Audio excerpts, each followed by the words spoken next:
Hi hello नमस्ते, मी पूजा foodie या YouTube चॅनलवर तुम्हा सगळ्यांचं अगदी मनापासून स्वागत करते। आज मी तांदूळाची भाजी अगदी सोप्या पद्धतीने कशी करायची ते तुमच्यासोबत शेअर करणार आहे। त्यामुळे नक्कीच नवीन असाल तर एक सबस्क्राइब करा, कारण माझंही चॅनल नवीन आहे आणि मला तुमच्या एक सबस्क्राइबची खूप जास्त गरज आहे। सोबतचं बेल आयकन सुद्धा प्रेस करा। त्याचबरोबर व्हिडिओला लाईक करून घ्या, कारण व्हिडिओ तुम्हाला आवडणार आहे याची मला पूर्णपणे गॅरंटी आहे। आणि हा व्हिडिओ तुम्ही कुठून पाहताय ते सुद्धा कमेंट करून कळवा। चला लगेचच आपण रेसिपीला सुरुवात करूया। आता इथे मी ही भाजी छान स्वच्छ धुवून घेतलेली आहे। आधी निवडून घेतली, त्यानंतरनं स्वच्छ धुवून घेतली आहे।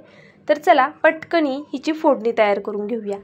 बघा, गॅसवरती कढई गरम करण्यासाठी ठेवली होती, त्यामध्ये तेल घातलं। तेल जास्त घालायची गरज नाही आहे, हार्डली फक्त एक पळीभर तेल घालायचं आहे आपल्याला। आणि त्यानंतरनं यात ठेचलेला लसूण घालायचा आहे। आता हा लसूण तेलावरती आपण छान परतवून घ्यायचा।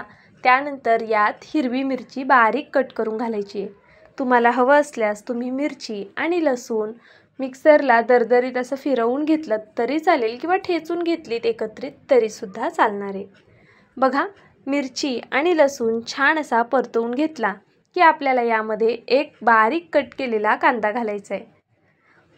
कांदा घातल्यामुळे या भाजीची चव कितीतरी पटीने वाढते आणि खरंच आवर्जून तुम्ही कांदा या भाजीमध्ये घालून पहा, खूप छान ह्या भाजीची टेस्ट होते। तुमच्याकडे या भाजीला काय म्हटलं जातं प्लीज मला कमेंट बॉक्समध्ये नक्कीच कळवा। आमच्याकडे तांदूळा म्हणतात। बघा, आता इथे मी कांदा छान गोल्डन सोनेरी रंगावरती परतवून घेतलेला आहे। आपल्याला कांदा खूप लाल करायचा नाही आहे, हलकासा मऊ होईपर्यंतच परतायचा आहे। त्यानंतरनं यामध्ये जी आपण धुवून ठेवलेली भाजी होती ना, ती यामध्ये घालून घ्यायची आहे। आता तुम्हाला भाजीची क्वांटिटी एवढी दिसते, पण नंतरनं ही भाजी जशी मेथीची भाजी कमी होते ना, अगदी तशीच कमी होते। तर बघा, गॅसची फ्लेम मीडियम आहे। मीडियम फ्लेमवर आपल्याला ही भाजी छान परतवून घ्यायची आहे। सुरुवातीला अशी सारखी हलवत राहिलं की ही भाजी लवकर कमी होते। पाहू शकता तुम्ही, अगदी अशा पद्धतीने खालची भाजी वर करायची, अशा पद्धतीने ही भाजी हलवून घ्यायची आहे। तर बघा, जवळपास आता इथे अर्धा मिनिट झालेला आहे, मी भाजी हलवत होते। पाहू शकता तुम्ही, ह्याची क्वांटिटी बऱ्यापैकी कमी झालेली आहे। आता बघा, भाजी अशी व्यवस्थित अशी कमी झाली, आपल्याला लक्षात आलं ना की आता हा भाजी कमी झाली आहे, मगच मीठ घालायचं, नाहीतर मग मिठाचं प्रमाण चुकू शकतं। चवीनुसार इथे मी मीठ घालून घेतलं। मुळात ही भाजी थोडीशी खारट असते, अगदी पालक जितकी खारट असते तितकी नाही, पण पालकापेक्षा थोडी कमी अशी ही भाजी खारट असते। त्यामध्ये स्वतःचं थोडं मीठ असतं, त्यामुळे मीठ घालताना थोडं बेतातच घालायचं। आता ही भाजी मी छान अशी बघा परतवून घेतली मीठ घातल्यानंतरनं। गॅस बारीक आहे। आता ह्याला जे पाणी सुटले ना मिठामुळे, या पाण्यावरच आपल्याला ही भाजी छान अशी शिजवून घ्यायची आहे। मीठ घातलं की लगेचच बघा भाजीला असं पाणी सुटतं, त्यामुळे वरतून एक्स्ट्राचं पाणी घालायची गरज पडत नाही। आता उन्हाळा आहे, जेवण बऱ्याचदा कमी जातं, कमी प्रमाणामध्ये जेवण केलं जातं, त्यामुळे शक्यतो पालेभाज्यांचा समावेश आपल्या जेवणामध्ये झाला पाहिजे।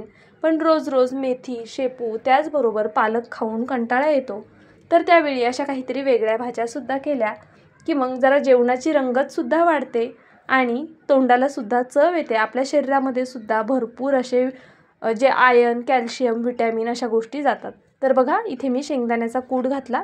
भाजलेल्या शेंगदाण्याचा कूट घालायचा आहे आपल्याला यामध्ये, आणि छान एकजीव करून घेतली भाजी। एक मिनिटभर अजून मी अशीच ही होऊन दिलेली आहे।